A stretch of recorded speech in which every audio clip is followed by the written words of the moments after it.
Good morning. Welcome to the Heritage Foundation and our Lewis Lehrman Auditorium. We, of course, welcome those who join us on our heritage.org website on all of these occasions. Would ask everyone here in-house to be so kind to check that cell phones have been turned off.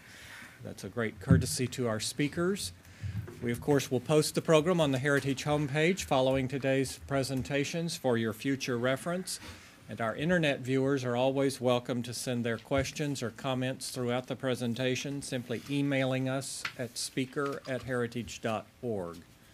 Hosting our discussion this morning is Ana Quintana, Research Associate for Latin America in our Douglas and Sarah Allison Center for Foreign and National Security Policy. She earned her Bachelor of Arts degree in Political Science at Florida International University, as well as certificates in National Security and Latin American and Caribbean Studies. Upon graduation, she was privileged to study in Brazil on a scholarship sponsored by the Defense Intelligence Agency as a foreign language and cultural studies scholar. She later completed a master's degree in global governance at Florida International's School of National and Public Affairs. And for today's program, she herself has her own personal family stories related to the situation over the many years in Cuba, which I hope she will be sharing with you. Please join me in welcoming Ana Quintana. Ana? Thank you, John, and thank you for everyone for joining us today. I know it's a little early, but we really appreciate everyone being here. And thank you all so much for caring about a cause that's so near and dear to many of our hearts, particularly many of us on the panel, and each one of us in a different way is connected to the island and connected to the cause of democracy on the island. Like John mentioned, my parents are political refugees. My mom and her family came in 1981 on the Mariel boat lifts. They were actually one of the initial families to seek asylum at the Peruvian embassy. But, you know, enough about me. Honestly, it's really about these three guys who are on the stage. Each and every one has participated in the cause of democracy on the island and is very vocal about their opinions on this new Cuba policy and really what are the implications for human rights and democracy. So I'd like to introduce Rosa Maria Payá. She is a member of the Cuban Liberation Movement, and she is the daughter of slain Cuban activist Oswaldo Payá. It's really highly suspected that the Cuban government was behind his death. And so the Cuban Liberation Movement, the Cuban Christian Liberation Movement, was founded almost 3 decades ago. And when Oswaldo Payá was the leader of it, he led a petition known as the Varela Project, which garnered over 25,000 signatures. And in a country like Cuba, in a totalitarian state like Cuba, 25,000 is like millions here in the United States. Something like that was completely unprecedented. So for the past 2 years, Rosa Maria has testified before the UN and other international organizations asking for an independent inquiry into her father's death. And most recently, as many of you probably know, she was Senator Rubio's guest at the State of the Union. Ambassador Roger Noriega has more than 2 decades of public policy experience focusing on U.S. interests in the Western Hemisphere. He has twice been appointed by President George W. Bush and confirmed by the U.S. Senate, which we all know is pretty much an impossible feat sometimes. And with a 10-year career on Capitol Hill, he's a visiting fellow right now at the American Enterprise Institute and managing director of the consulting firm Vision Americas. He also played a pivotal role in drafting the Cuban Liberty and Democratic Solidarity Libertad Act of 1996 to support the courageous opposition and independent voices advocating for genuine change in Cuba. And last but most definitely not least is Frank Calzon. He was born in Cuba, and he has testified before Congress on Cuba and the United Nations Commission on Human Rights on various occasions. He served for over 10 years as the Washington representative for Freedom House. It's a very respected human rights organization.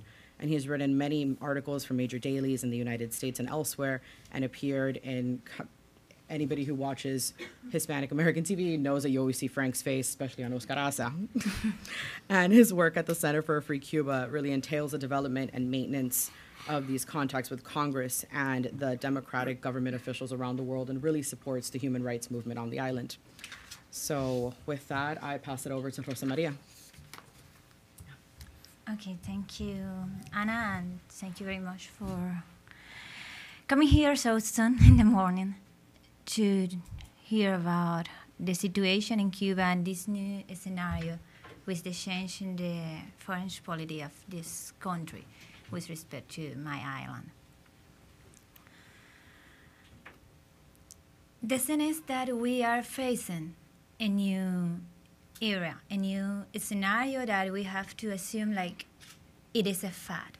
We are into this new approach between two governments that, in my opinion, have excluded the opinion and the voices of the Cuban citizenship.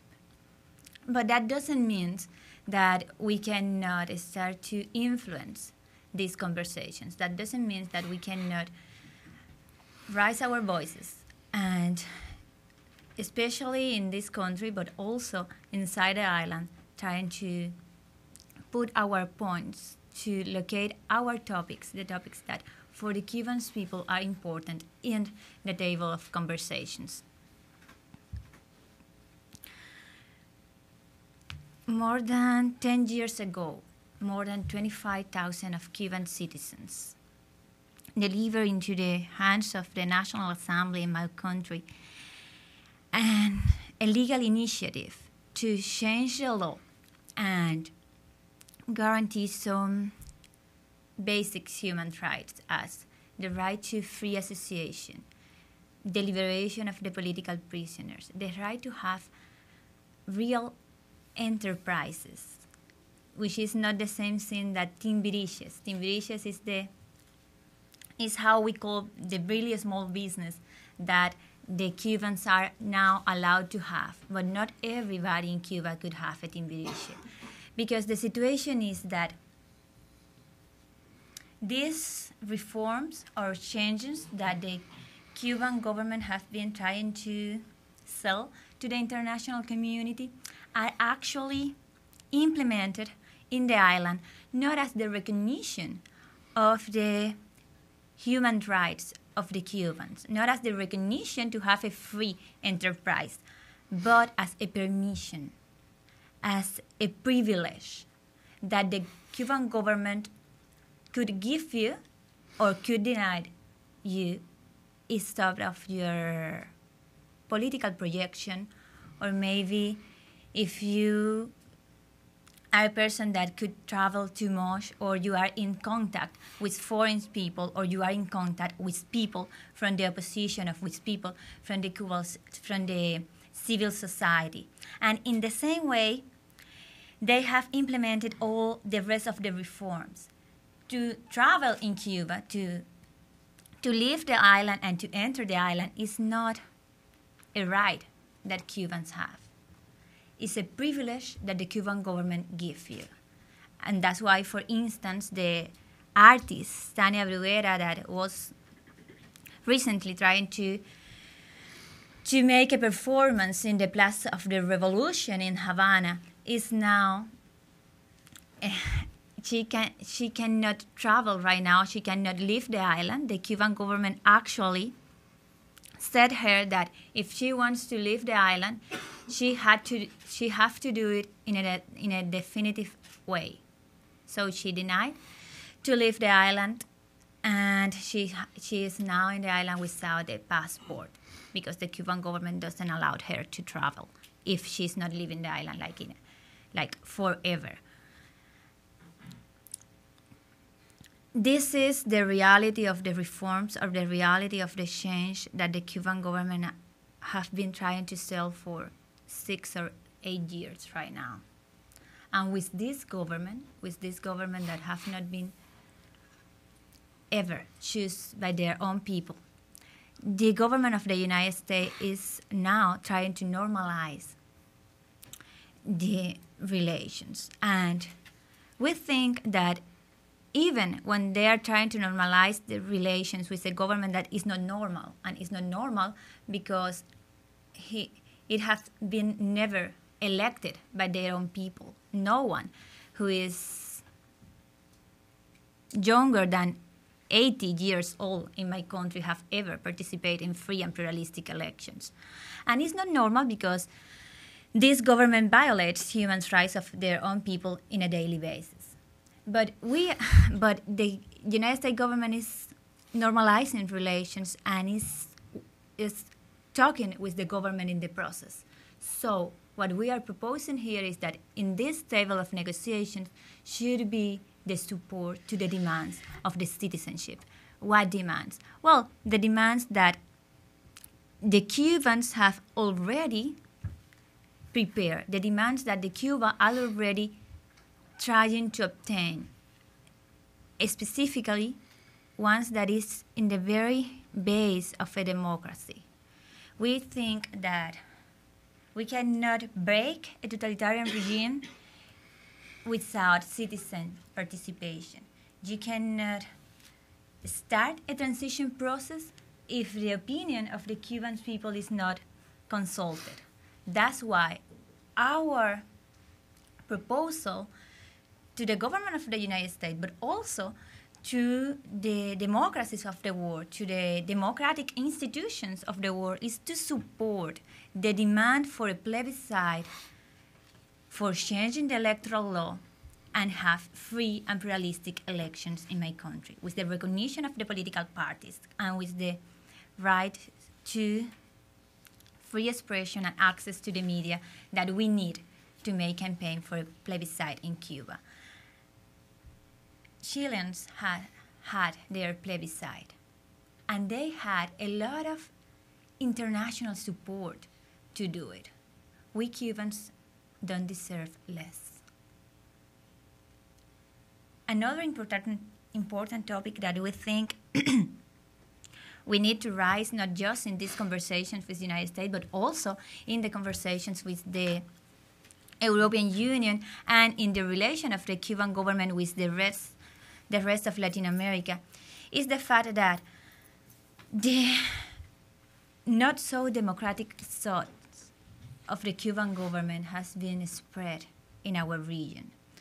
We are facing a high level of impunity, not just in Cuba, but also in the region. And I'm thinking not just about the recent lawyer in Argentina that appeared dead, and also thinking about the students disappeared in Mexico, and also thinking about the teenagers' death in the streets of Caracas a year ago. I'm not saying that the Cuban government is guilty for this, but what I'm saying is that we are facing a not-so-democratic movement in our region that needs to be contrasted. And I think that the influence of the Cuban government has a large responsibility for these not so democratic thoughts in our region, for this not so democratic and not so pluralistic system that we are seeing replicated or trying to be replicated in the rest of Latin American region. So our call to the international community is to support transparency in the dialogue with the Cuban government, to support, by instance, the real independent investigation about the death of my father, Osvaldo Payá, who is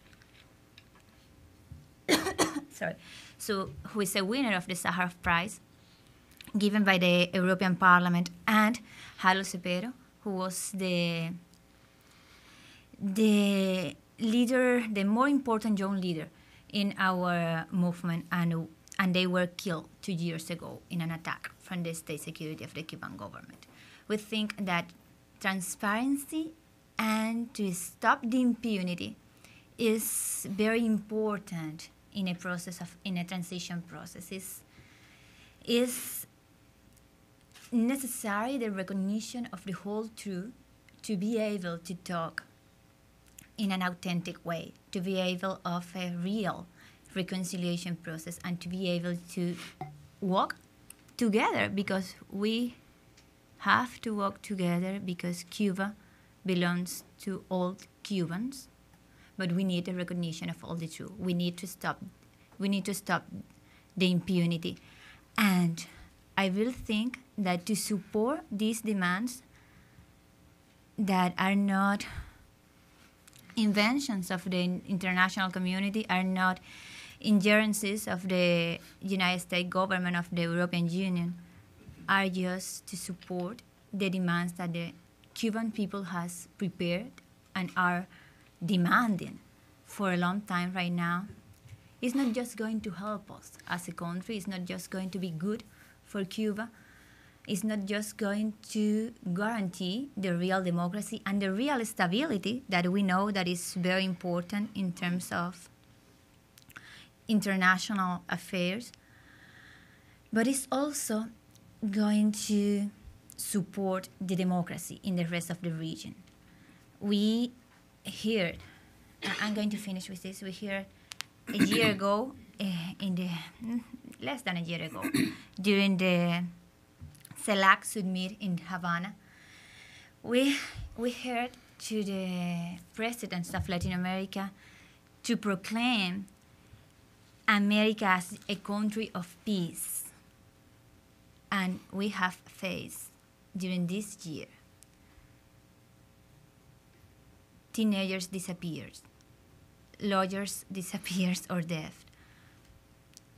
young people and not so young people dying because of insecurity and because of their political demands, and a lot of repression and jail in Cuba and in the rest of the region. So sometimes stability can be just guaranteed with real democracy, and real peace needs the recognition of all the truth and needs to be coherent with our democratic values. Thank you so much.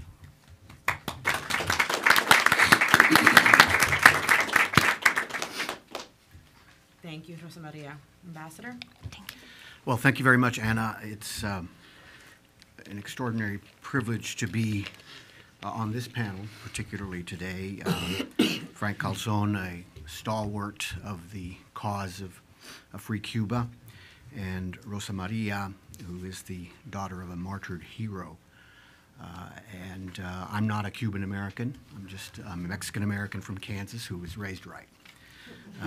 So I care about these things. And the young people in the audience here and listening, this is your struggle too. This is your opportunity to step up and make the world a better place. And to do that, you have to understand the reality of what's going on in Cuba today. Who are the good guys and who are the bad guys? And quite frankly, it's not that complicated. Those of us who are critics of President Obama's new initiatives on Cuba do not oppose them because we hope he's wrong, but because we know he's wrong. We know that the single biggest obstacle to economic and political freedom in Cuba for 55 years has been and still is the Castro regime. We know that a courageous, quiet Christian, Oswaldo Payá, who sought a plebiscite under the rules of Castro's own constitution, was killed when police ran his car off the road in southeastern Cuba in July 2012. We know that an American aid worker, Alan Gross, who tried simply to offer Cuba's small Jewish community internet access on the island, was held hostage for 5 years for his efforts. We know that while the Obama administration was holding its secret talks with Havana, the Castro government arrested more than 9,000 dissidents, independent journalists, human rights activists, and other political critics. So yes, we know better than to expect anything positive from making unilateral concessions to a dictatorship. And frankly, President Obama should know better too. From Nixon to Ford to Carter to Clinton, several of President Obama's predecessors eagerly sought to normalize ties with Havana. However, none of them saw utter capitulation to an implacable anti-American dictatorship as being in the national interest until Obama. President Reagan and 2 Bush administrations adopted new programs to reach out and empower the people of Cuba, including the Marti broadcasting and direct support to independent Cubans. None of these presidents until now thought it was a good idea to resuscitate the Castro regime or arrange a soft landing for that dictatorship.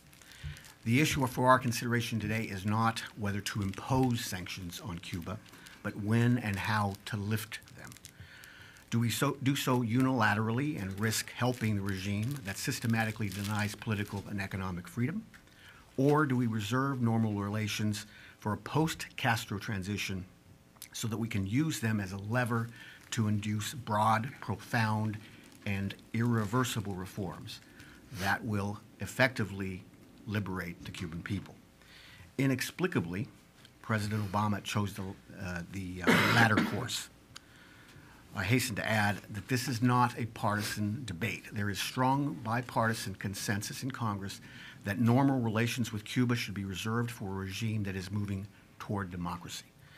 Although President Obama is moving quickly to forfeit a good part of that leverage by normalizing diplomatic ties, he can expect robust opposition to his plan to lift the economic embargo on Cuba.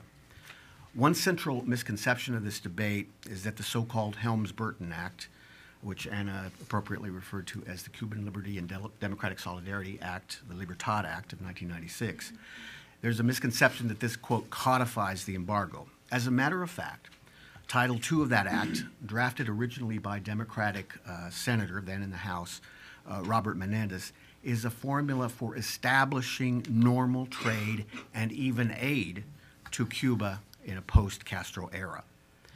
The law merely anticipates that a more friendly transitional government in Cuba frees all of its political prisoners, respects political freedoms, dismantles the police state, and commits to holding fair elections within 18 months.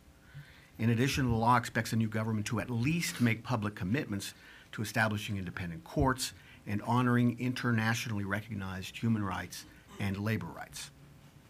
The Inter-American Democratic Charter that was signed on September 11, 2001, sets even more detailed benchmarks for all 34 of the members of the Organization of American States. These are not draconian requirements. The trouble is, Cuba is the only country in the Western Hemisphere that cannot meet any of them. Is the president doing the people of Cuba any favors by saying that their rights do not matter, or that they are worth less than the other 950 million people of the Western Hemisphere? Because he's in a hurry to trade with a bankrupt government in Cuba. Tragically, although President Obama's new approach is being touted as an historic shift in U.S.-Cuba relations, all of the measures being implemented thus far serve to reinforce the status quo, legitimizing and benefiting a regime that has a 55-year track record of opposing change. For example, purposeful travel is a good thing. I made an invaluable visit there to Cuba in 1998 that acquainted me with the stifling repression that exists and its impact on the Cuban people. The new Obama regulations make it easier to travel to Cuba, to visit family members, and for other purposes. The concern is that the U.S. tourism will represent a windfall to Cuba's hospitality sector, all of which is co-owned by the regime, and most of which benefits the military and the security apparatus.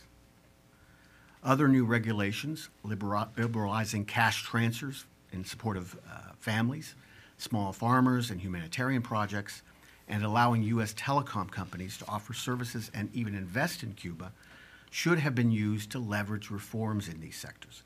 Until that happens, the regime will continue to vacuum up remittances, will continue to deny access of the Cuban people to the internet and to free communications with the rest of the world, and will start to shake down U.S. companies while restricting the benefits to the people. Accepting that this is not what the president intended, he must get serious about engaging the other 11 million people of Cuba rather than trying to placate the regime that torments them. Unfortunately, the president has yet to offer a meaningful strategy for supporting real change in Cuba.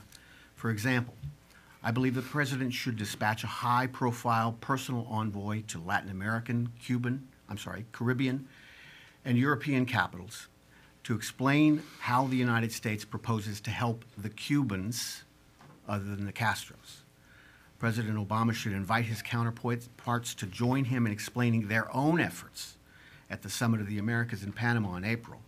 Surely these neighbors can agree to simple steps, calling on the Cuban authorities to liberate all political prisoners, not a handful, and to cease the arbitrary detention and harassment of critics of the government.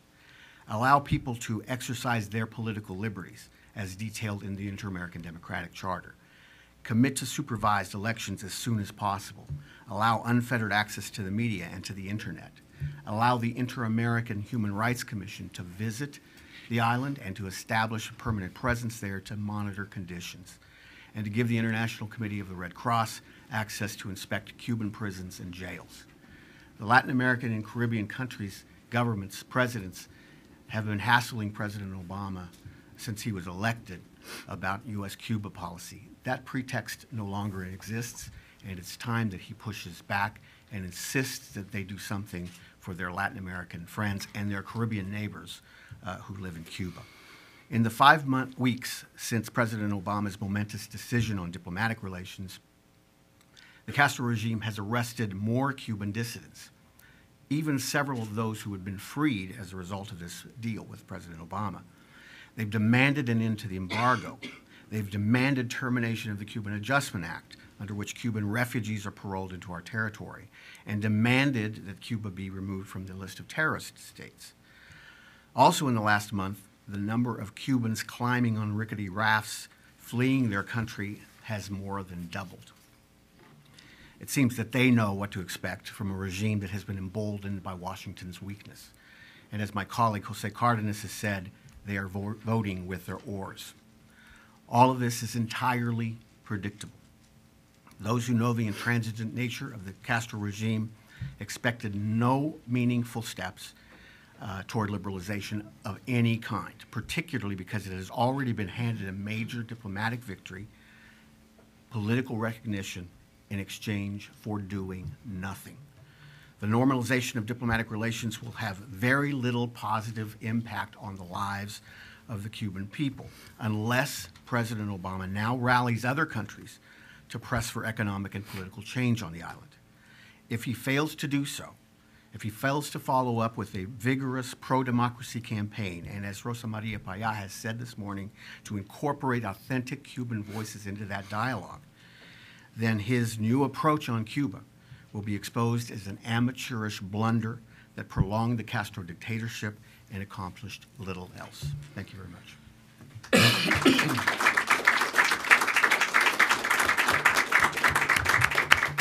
Thank you, Roger. And finally, but not least, Frank Calzon. Thank you very much. I'd like to thank Heritage for inviting me, and all of you for coming to this event. It is difficult to know what is in anybody's mind, but one thing is certain. President Barack Obama and many of those who support his new Cuba policy have bought into the Castro dynasty's narrative. For example, the president said the United States is partly responsible for Castro's repression because American policy, the president said, provides a rationale for the Cuban government repression. I guess I learned in Government 101 at Georgetown University that dictatorships are all repressive. That whether you're talking about Nazi Germany or Pinochet or a communist regime, that's what they do. They have to repress people because people want to have freedom. It has very little to do with the foreign policy of another government. I wonder who put that sentence in the president's speech. The president also said a number of other inaccurate things. He, like some of Cuba's apologists, many people ask, why does the U.S. have a policy for China and another for Vietnam? Sounds very simple. Again, politics 101. First of all, the Cubans do not want to are not Vietnamese. The Cubans are not Chinese. The Cubans would like to have the kind of policy that the United States has, the kind of country, society that they live. The people in Chile, the people in Costa Rica. Cubans don't want to live in a country like Saudi Arabia. Why is it that some people would like to have a worst possible model applied to my people?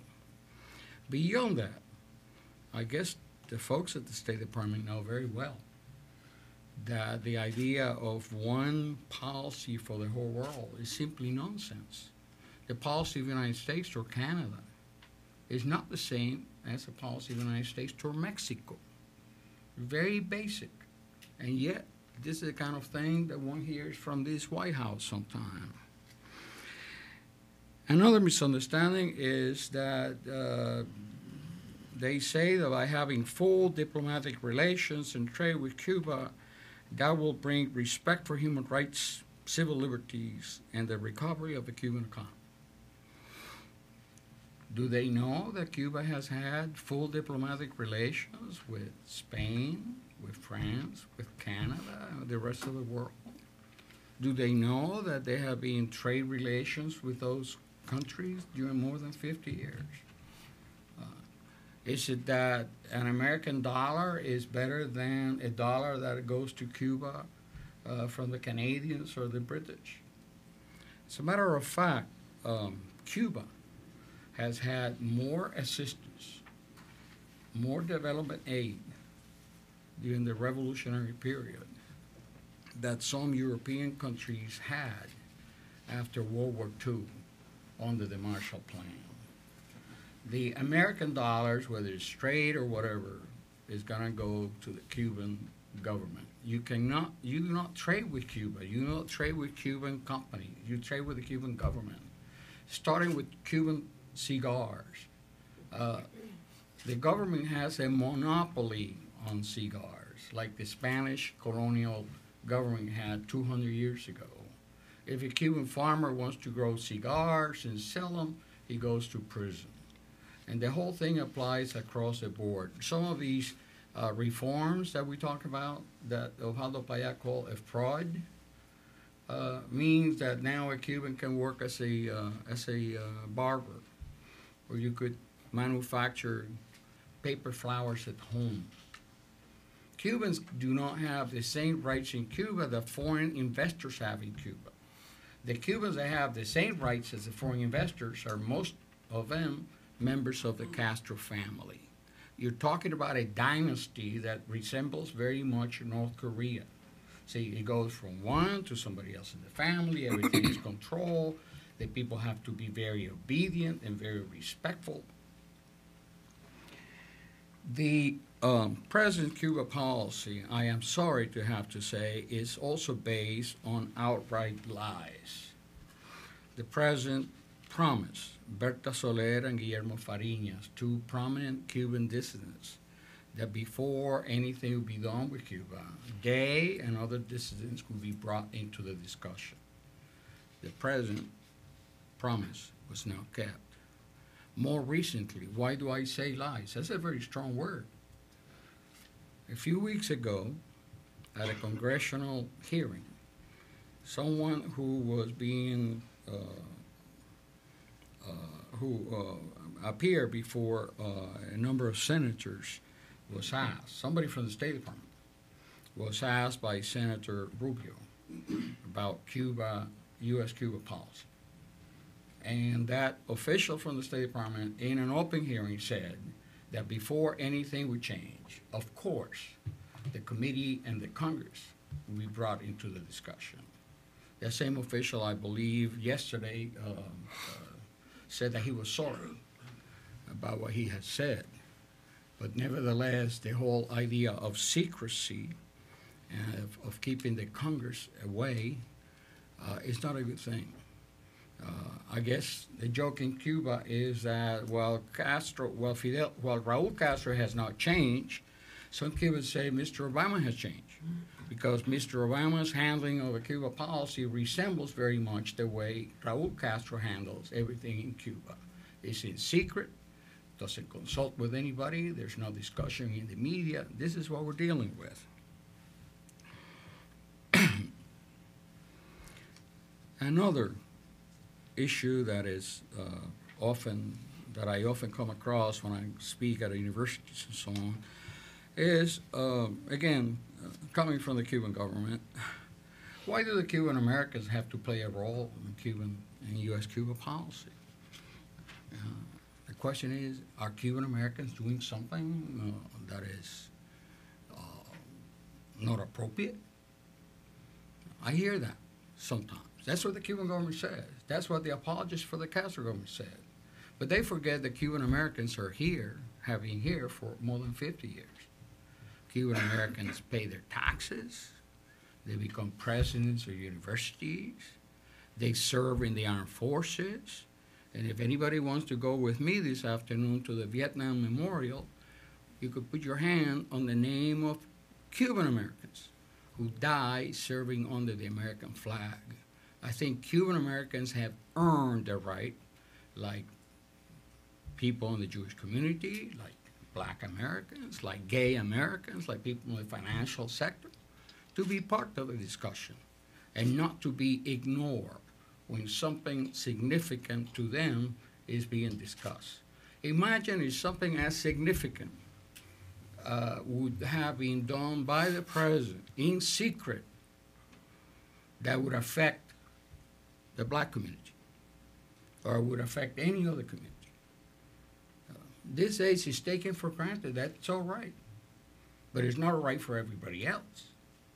So, and then there is a historical perspective, because in the United States, being such a big country, policies toward little countries and little people are in the news today, but 3 months from now, nobody will remember it. But Cubans will remember. And Cubans will remember, when I was a little boy in Cuba, all Cubans knew that at the end of the war between Spain and the United States and the Cuban patriots who have fought for 30 years, the United States went to Paris, met with the Spanish diplomats, and between the Americans and the Spanish, they decided the future of Cuba in secret, without consulting with the Cubans, without allowing the Cuban patriots to be part of the discussion. And the same thing is happening today. I hope that 50 years from now, Cuban children will not say, look what America did. By the way, what happened in Paris has been a tool of Castro's propaganda for all these years. Castro kept saying, the United States is evil. Look what they did. They went to Paris. They debated, they discussed the future of the island, and no Cubans were allowed. Well, now Raul Castro is doing the same thing.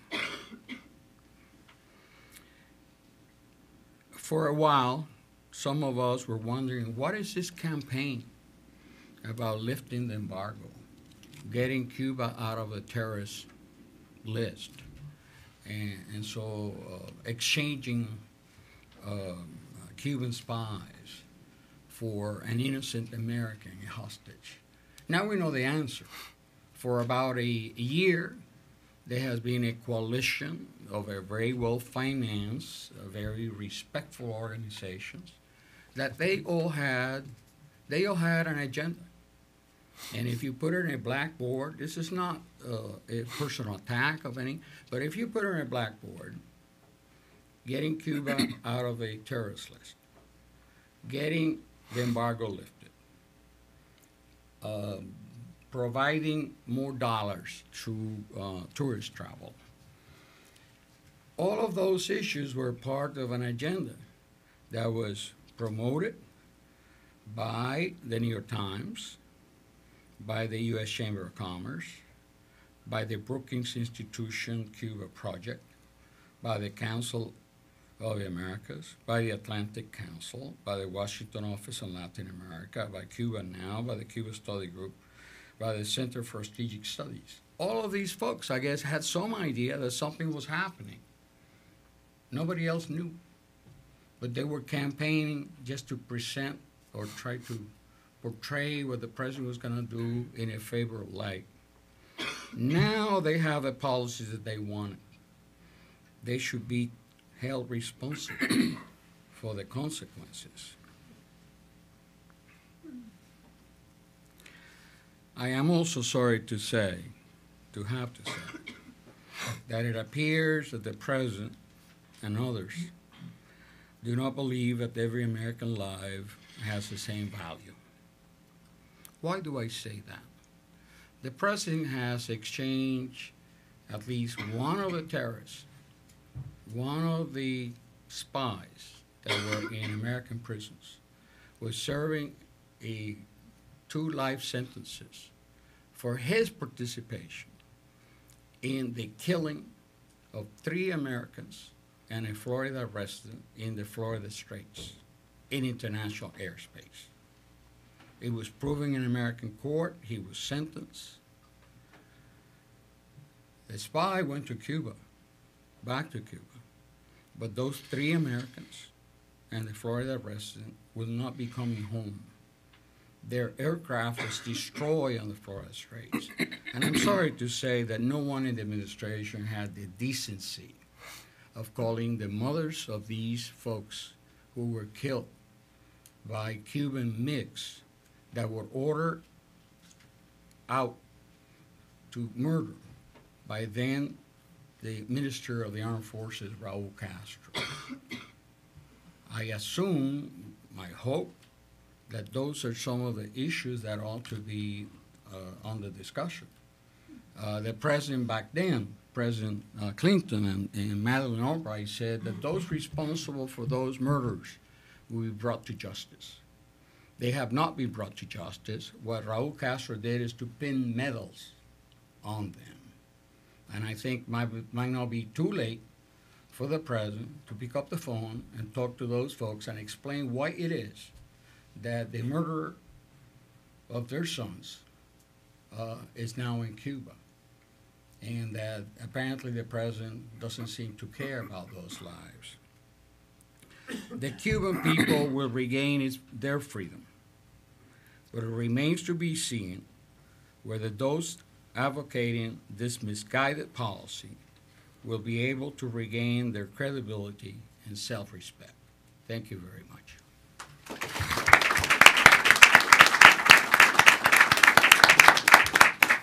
So now we open it up to questions from the audience. We ask that you state your name, the organization you're affiliated with. If you could please keep your question in question form and not statement.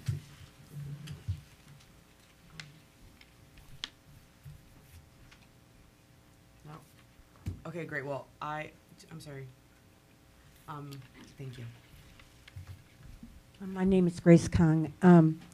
What do you think about the argument that the previous policy didn't seem to have a strong enough effect, and that in Obama's stance that he thinks change is necessary because the previous policy wasn't effective? What do you think of that argument? Well, if every panelist wants to give that a shot, 1 minute, 2 minutes each. Frank, do you want to? Yeah, let me say that just because one policy doesn't work, the new policy is going to work. I mean, just because you're taking a medicine and it doesn't work, you don't take any medicine. It's not logical. Beyond that, it remains to be seen. Well, we could look at what the policy did, the previous policy did. The previous policy, in conjunction with new technologies, the internet and so on, has resulted in the development inside Cuba of a substantial, growing, courageous opposition. Those are the folks that the president turned his back on. The folks like the ladies in white that go to church every Sunday and they get beaten by the police. The political prisoners. None of those are in favor, or very few of them are in support of a president's policy. So yes, there might be a reason to make adjustments on the policy, but the way the policy was done is not the way to do it. And secondly, the new policy does not in any way, shape, or form helps the Cuban people. All the money is going to go to the Cuban government. Now the Cuban government wants American support, I saw yesterday, in the negotiation for Cuban government organizations. The Cuban government claims that the Federation of Cuban Women and other Cuban government entities are part of civil society, and they would like the American taxpayer to subsidize those. So I think you got to take this whole thing with a grain of salt.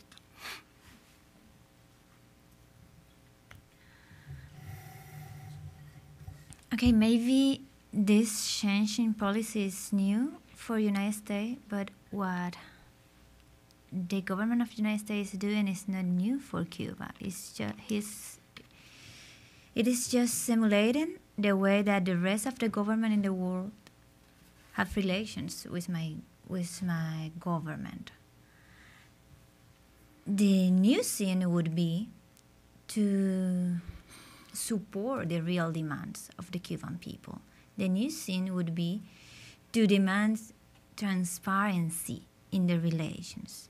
The new thing would be to be coherent in the international forums, in the United Nations, in the Americas Summit, in all the international forums, to be coherent with the values of the democracy that this country defend, and to support the right to decide of the Cuban people, and to support transparency and truth with the investigation about the death of Osvaldo Payá and Harold Cepero, to support the liberation of all the political prisoners.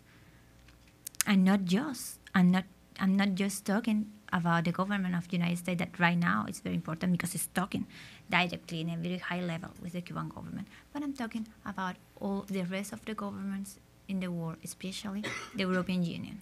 Thank you. Well, very briefly, I agree with what has been said here.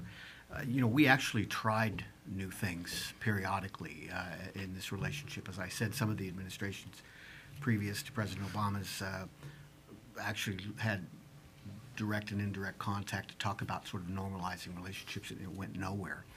I know that personal friends of mine who sort of advocated change in policy were flabbergasted when they heard the announcement that we got nothing for this. And this is sort of dressed up for university campuses that this is the realpolitik, how this is how sophisticated President Obama is. Getting nothing in return for political recognition of the regime is staggeringly incompetent. And if there were some need for looking for more creative ways to help the Cuban people or engage the Cuban people, then I don't think there would be very many critics. But what he's done essentially is emboldened the actor on the island that is the implacable foe of change, and expecting that you can coax some concessions out of them by total capitulation in a negotiation is ignorant, I think. And I want to add to that, like my colleague Sebastián Arcos has said, hope for change is not a valid foreign policy doctrine. Hope and wishes should not guide our policy, and it's not going to guide us to anywhere positive or successful. I think, Adolfo? Thank you, Ana. Adolfo Franco. First of all, I think the panel was excellent. Surprised all of you. Thank you very much. It's a reflection, I think, of certainly everything you said are my views, and I think the assessment of many here of the failures of the policy and so forth, and why it's misguided and ill-advised. My question is a practical one, considering it is the policy now, and I think Ambassador Noriega talked about what the president should do with respect to foreign leaders and pressing. I'm not holding my breath. I don't think he will do that, because the policy already reflects, I think, fundamental misunderstanding of the realities of Cuba. So from a practical standpoint, for those of us, and I'll count myself as not in the Obama camp, in the opposition, what from a practical standpoint can we do? We have a Republican majority. I'm a Republican, for the record, in Congress. What can we do for the next 2 years, knowing the realities of around the edges we can do certain things, but that the purview of foreign policy is largely the president's responsibility, it's his purview. What practical steps do you suggest that we can take, not what the president should do, but what we have to do, because what the president should do, he will not do? So if all the panelists want to give that a shot. Well, let me jump right in. I think it's important to emphasize that the president can't just do his speech and the mic drop and walk away from this. He needs to own all of the violations of human rights that occur under this new policy and be held accountable for that. I think there are some things that we should use this as an opportunity to educate the American people on this subject. When you see that 60% of the people support the president's move in some polls, but an equal number say it won't bring about change, it's important then to explain to them what the alternatives are and how you can engage the Cuban people. I actually think some of the telecommunications avenues that the president's talked about, we should exploit that fully. And I absolutely expect that the regime will resist. But again, that should be made clear too. Also, the president's policy is doomed to fail because of another reason. Oil prices has caused the disintegration of the Venezuelan aid program, which was once giving the Cuban regime 90,000 barrels a day. That was down in the fall to about 40,000, which is just their domestic consumption, so they weren't able to sell the excess to generate currency. And I hear it's even lower now, probably half the 40,000 that they need to subsist. There's no way that the president can deliver any sort of windfall of revenue in the short time that the regime needs it.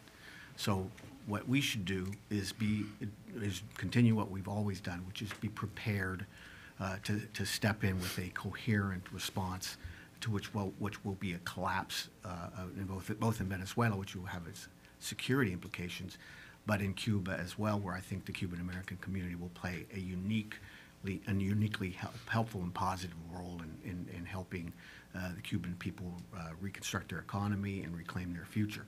The president's vainglorious gesture can't save Cuba from gravity.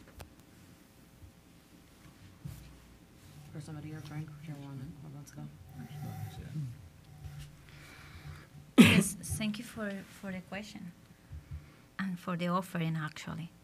I think I need to say that democracy in Cuba cannot become a partidistic topic, cannot become a fight between Republicans and Democrats.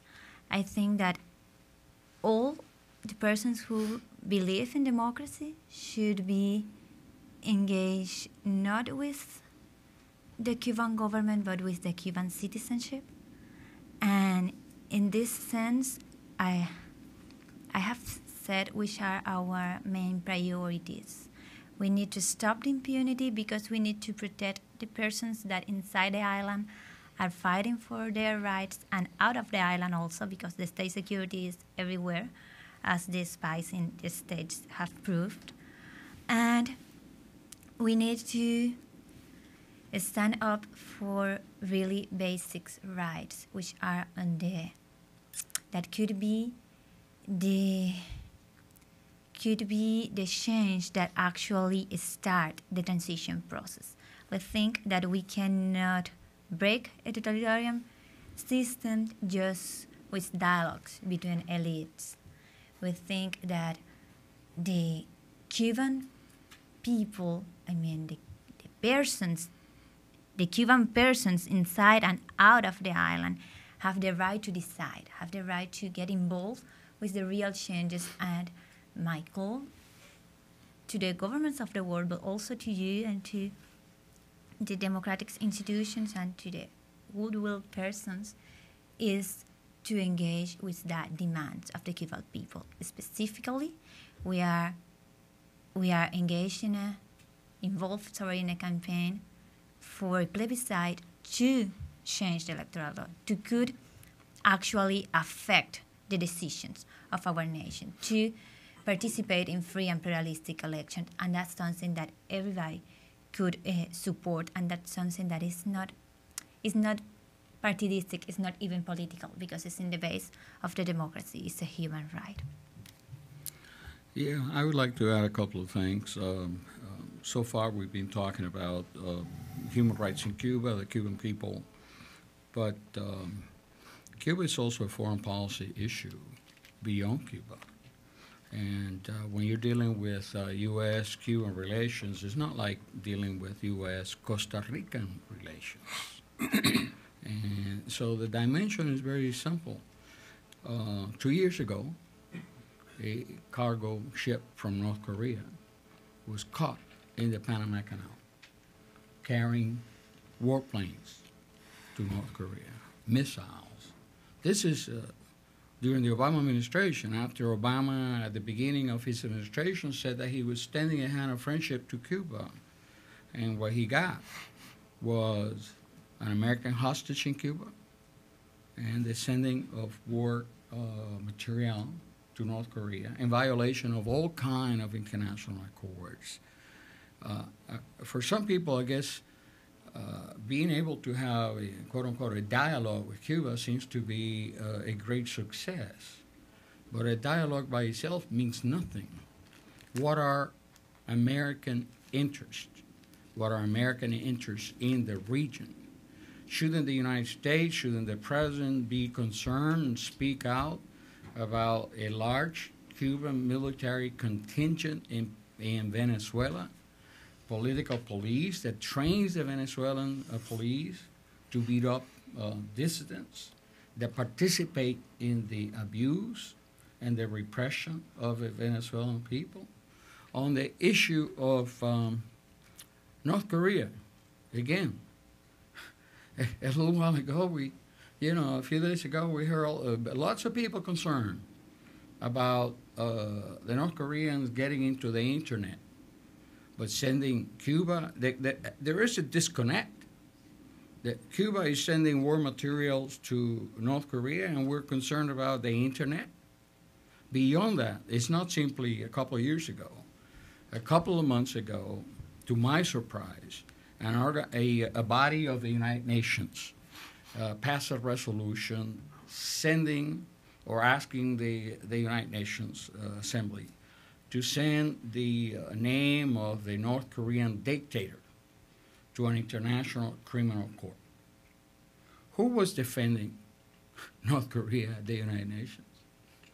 Cuba. Cuba was the leader in rallying folks in the United Nations against American policy. Now, shouldn't the president be concerned about Cuban diplomatic efforts to help North Korea?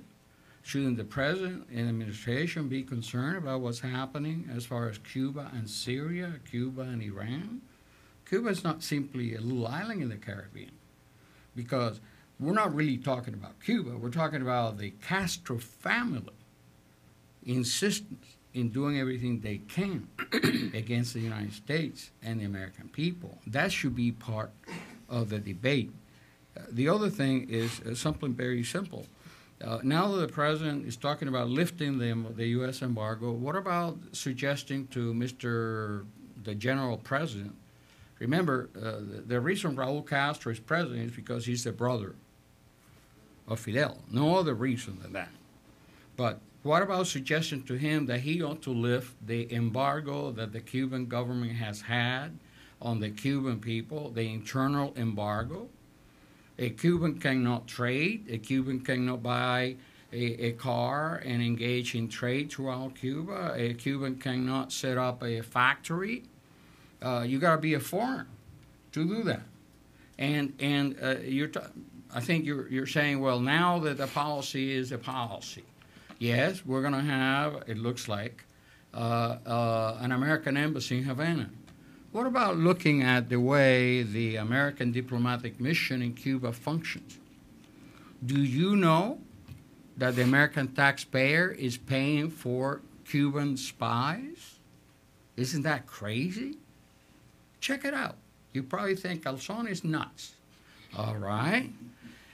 This is the way it works. At the intersection of the embassy in Havana, when there are about 80 or so American diplomats, there are a couple of hundred Cuban nationals. When the intersection needs a clerk to receive the Cubans that come in, they have a Cuban national there. When the intersection might need someone to clean around, to paint the walls, many other things in there. There are a couple of hundred, more than 200 of them. Now, how did those Cubans get to work at the American diplomatic mission in Cuba. This is a little story that very few people know. When the American mission needs any help, they call Cubalci. It's a Cuban government entity. So the embassy says, I need a cook, I need this, I need that. The Cuban government provides the worker. Then the United States pays the Cuban government. And then the Cuban government pays a part of that to the Cuban worker. I asked someone months ago, who should know these things, whether all of those Cuban nationals are spies. And I was told, well, not all of them, but I was told, somebody in the government, all of them are susceptible to pressure from the Cuban intelligence service. We have a couple of hundred potential spies, to be nice about it, that the American taxpayer pays for in the U.S. mission in Havana. One of the things that Congress should do is decide that this is not a good deal. And if the United States needs workers there, the United States ought to go and find those workers.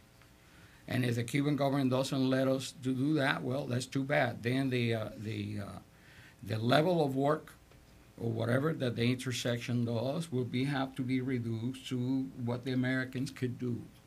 If you ask, the problem when you have surveys, if you ask an American, are you in favor of American taxpayers paying for Cuban spies inside the diplomatic mission in Havana?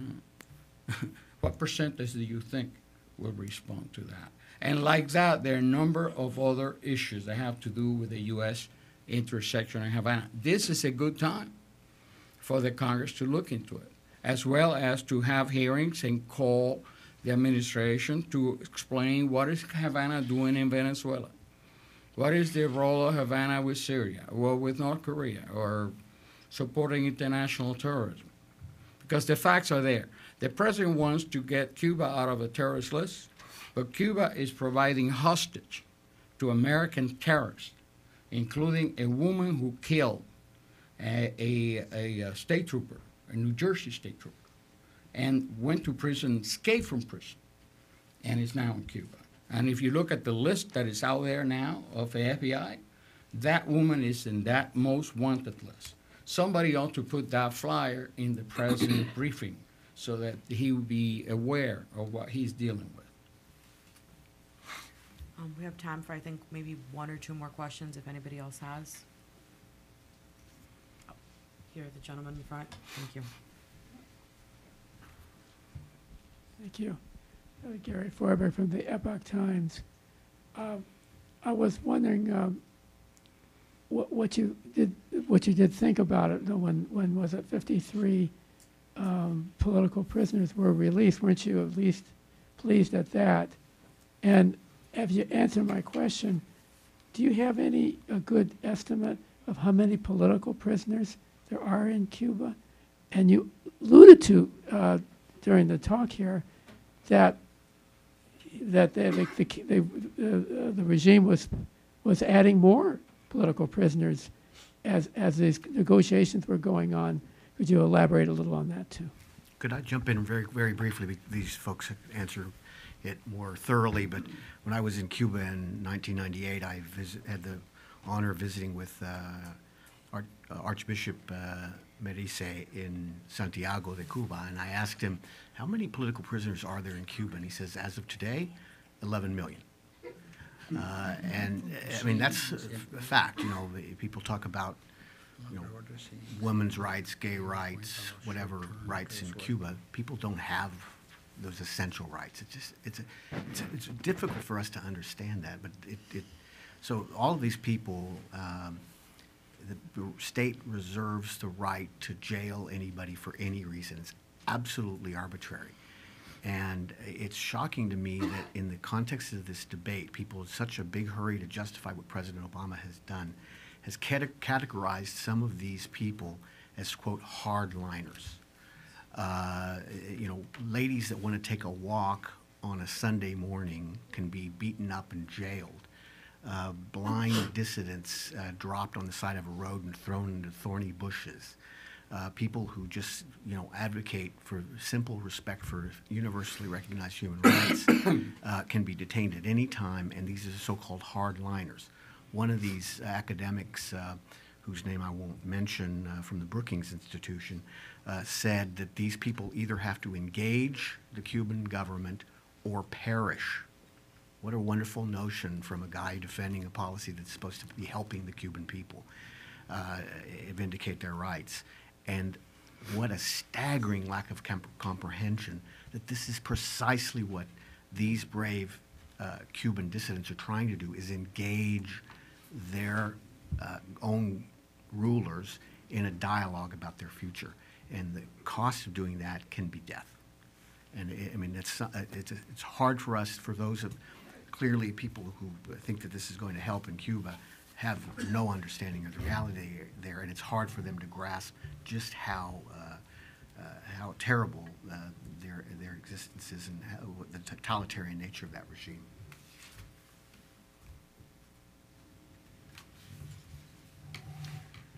I don't actually have the real number. I know that there are around 100 of political prisoners. We have to remember that the Cuban government have changed its tactics now. He prefers arbitrary detentions. He threats person. He harasses person during that detention. The person spends like a week in jail and then is released in panic. But I could tell you that one of the political prisoners of our movement, Giovanni Melchor is not even from is not even a person from the opposition. He's just the son of a woman who belongs to our movement and who refused to collaborate with the state security. He has been in jail for 4 years right now. And after the speech of Obama, he was actually sent to a prison of maximum security. Even when, for the amount of years that he has been in jail, he now legally deserves a regime of minimal security. I could talk, for instance, about Danilo Maldonado also, which is an artist in Cuba, known by like El Sexto.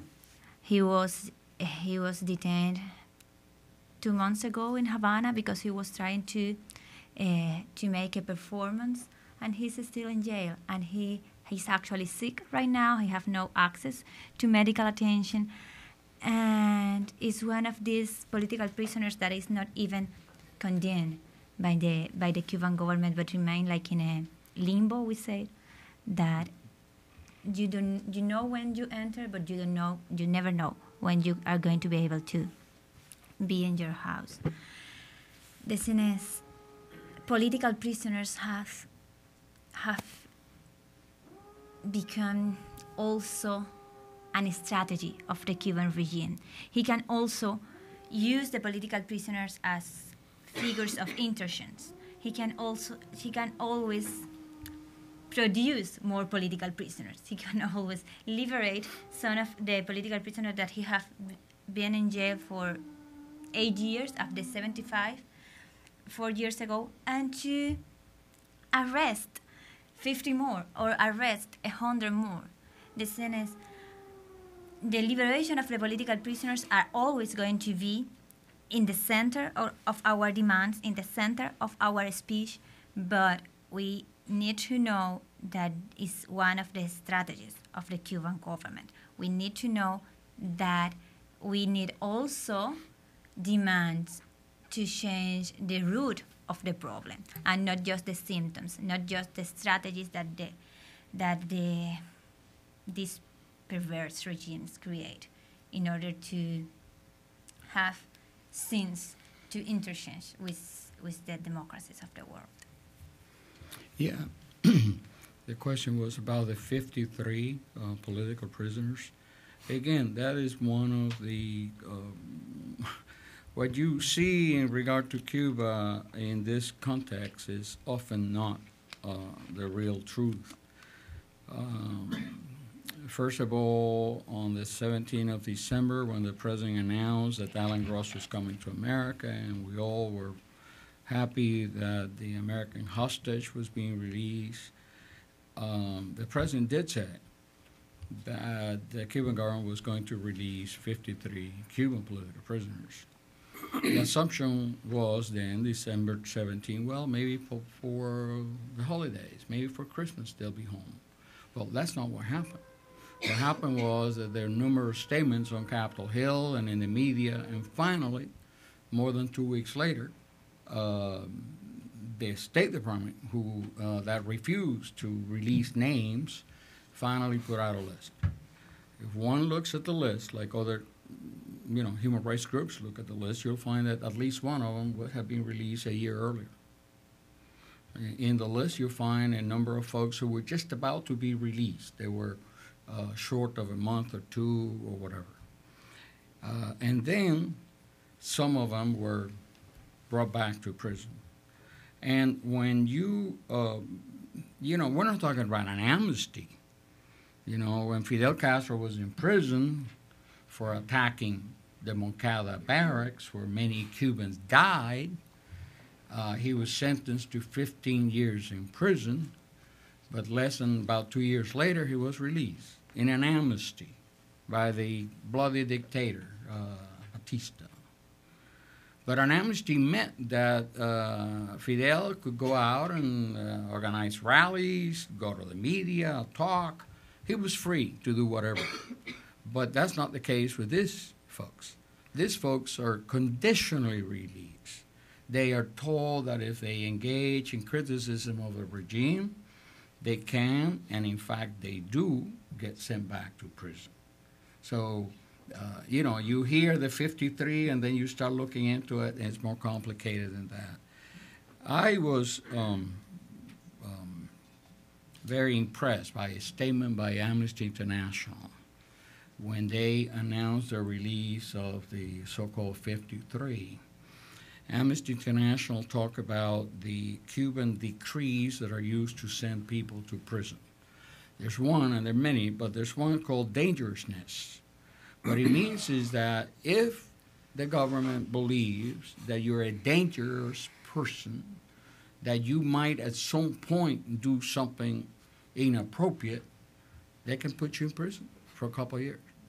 There's no conspiracy, there's no action, it's just dangerousness.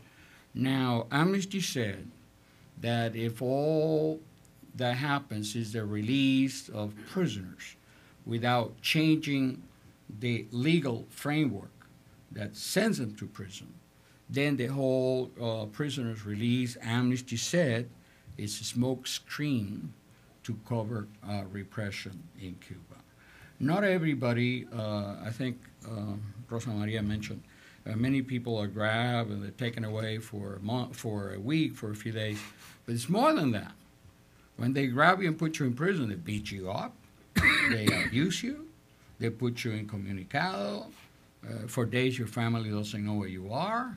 So it's not simply going for a few days. And furthermore, then there are always people who are kept in prison for longer term. There's a woman that I worked on a case, Sonia Garro. It's a black Catholic woman who wanted to go to the Pope's Mass a couple of years ago in Cuba.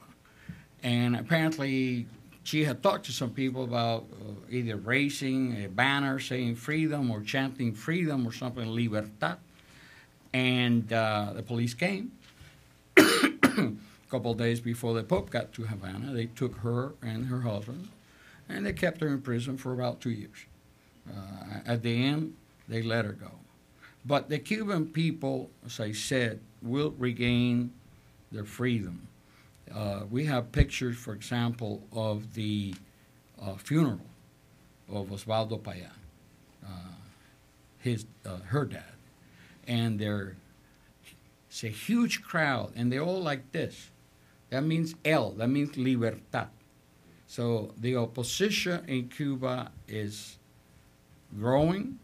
They're more courageous every day, but the Castro government would like the United States to ignore them, not to help them get laptops or telephones or little printers. The Cuban government doesn't want the United States to do for the Cubans what America did for the Poles when they were fighting communism, or for the South Africans when they were fighting for freedom. And I don't mean necessarily American government, American society. Somebody asked, what shall we do? Well, let's start. If anybody wants to buy a laptop, a printer, a telephone, a copier, you could contact me. They're good people that go to Cuba and don't get caught like Alan Gross. Alan Gross was not caught because he was doing anything in Cuba. He was caught because the Cuban government needed a hostage to change for the spies. Thank you, Frank. And I think because of time, we're going to have to wrap this up. And I want to thank you all for joining us today. And I think at this point, we can all pretty much agree what the White House's new policy is, right? It's a free pass for the Cuban government to continue its violent repression. And we really should stop thinking about it as a partisan issue and more as a freedom issue. And please join me in thanking the panelists for the great remarks today.